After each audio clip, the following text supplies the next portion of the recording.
For centuries, it's been the ultimate lost treasure, right? A sacred object supposedly of immense power, a direct link between humanity and God. But then it just vanished.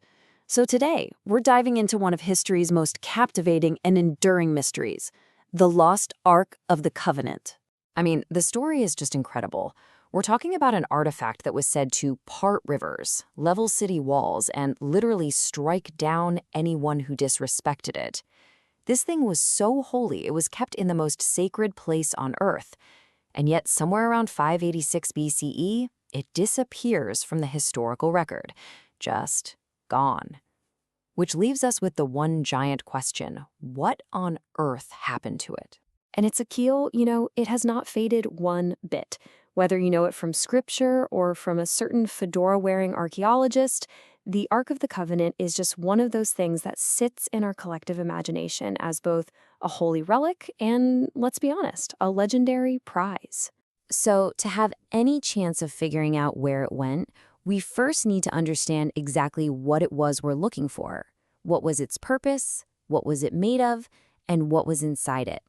Well, lucky for us, the biblical account itself gives us the blueprint. At its core, the Ark was the physical manifestation of God's promise and presence with the Israelites. It wasn't just some religious symbol. It was like a mobile sanctuary, a powerful emblem of divine authority that was at the absolute center of their worship. It was the real deal. And what's just incredible is the level of detail in the instructions. According to the book of Exodus, this wasn't some human design. It was a divine blueprint given directly to Moses on Mount Sinai.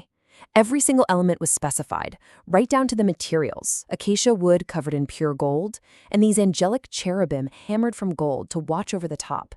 This wasn't just a box, it was a meticulously crafted holy object. And what was inside was just as significant.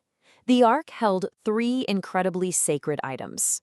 First, you have the stone tablets with the 10 Commandments, representing God's actual covenant.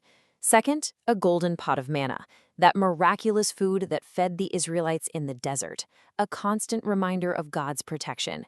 And finally, Aaron's rod that miraculously budded, a symbol of God's chosen priesthood. Now, the lid itself, called the mercy seat, was especially holy. It wasn't just a cover. It was considered the very spot where God's presence would dwell on earth. You could think of it as the earthly throne from which he would speak to Moses, right there, between the outstretched wings of those golden cherubim. An object this sacred was never meant to just sit still. Its journey is a huge part of its story, a path that we can actually track in the Bible for centuries, right up until the moment it completely vanishes. And its history is just remarkable. For decades after it was built, it was basically a mobile weapon and a sanctuary, leading the Israelites through the wilderness, performing miracles like parting the Jordan River. It was even captured once by the Philistines, who, let's just say, quickly returned it after it brought devastating plagues on them. Eventually, around 957 BCE, it found a permanent home in the most sacred chamber of King Solomon's temple, the Holy of Holies. And for almost 400 years, that's where it stayed, until 586 BCE. That's when the Babylonians destroyed the temple. And after that, nothing. The trail goes completely cold. The Ark is never mentioned again. And this, right here, is where the central mystery kicks in. The Babylonians kept meticulous records of all the treasures they looted from the temple. But the Ark is strangely absent from their lists. So where did it go? Well, over the centuries, several compelling and sometimes totally conflicting theories have popped up. So over the centuries, the possibilities have really been narrowed down into a few major buckets. Was it hidden by priests who saw the invasion coming? Was it spirited away to a whole other country? Or has its location been uncovered in a way that literally nobody could have expected? Okay, so the first and maybe the most logical theory is that the temple priests knew the Babylonians were on their way and they hid the Ark to protect it. Simple as that. This would mean it never actually left the region at all. And there are several traditions that support this. The Book of 2 Maccabees claims the prophet Jeremiah took the Ark and hid it in a cave on Mount Nebo. Other traditions suggest King Josiah had a secret chamber built deep beneath the Temple Mount for this exact purpose. And then there's the Copper Scroll, one of the wildest of the Dead Sea Scrolls. It's not a religious text. It's a treasure map listing 64 locations where tons of gold and silver are supposedly buried. And some researchers believe it's a map to the temple's hidden treasures, including the Ark itself. All right, now for a theory with a massive, massive following. The Ethiopian Orthodox Church has claimed for centuries to be the Ark's guardian. According to their national epic, the Kebra Nagast, the Ark was brought to Ethiopia 3,000 years ago by Menelik, the son of King Solomon and the Queen of Sheba. And they claim it's there to this day, in a chapel in the city of Aksum. But this is where the controversy really heats up. See, only one specially chosen monk is ever allowed to see the Ark. However, a respected scholar, Professor Edward Ellendorf, claimed he got a look at it while he was a British Army officer during World War II, and his assessment was blunt. He said the object he saw was a medieval replica, not an ancient artifact, and so the debate over the Aksum Ark rages on. And if you thought those theories weren't intriguing enough, let's take a truly unexpected turn. In the 1980s, the CIA ran a program called Project Sunstreak, which used people who claimed to have paranormal abilities, so-called remote viewers, to gather intelligence. And according to declassified documents, one of their targets was, you guessed it, the Ark of the Covenant.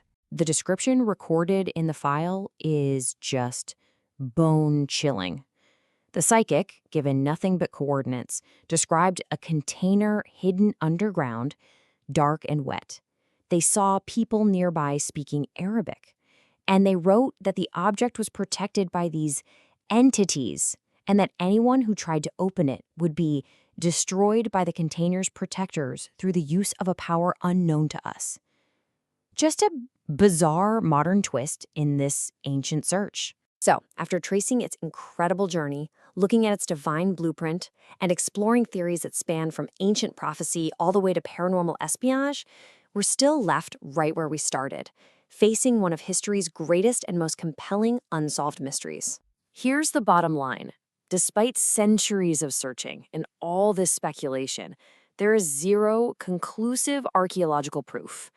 Every single fascinating lead, from Jeremiah's cave to the church in Aksum, even the CIA's psychic intel, it all lacks that definitive evidence. The truth of what happened to the Ark is still totally hidden by time. And this leads us to the ultimate question. After more than 2,500 years, is it even possible that this physical artifact could still exist somewhere, just waiting to be discovered? Or is the search for a wooden box maybe missing the point entirely? Because the Bible itself offers one final profound twist to this whole story.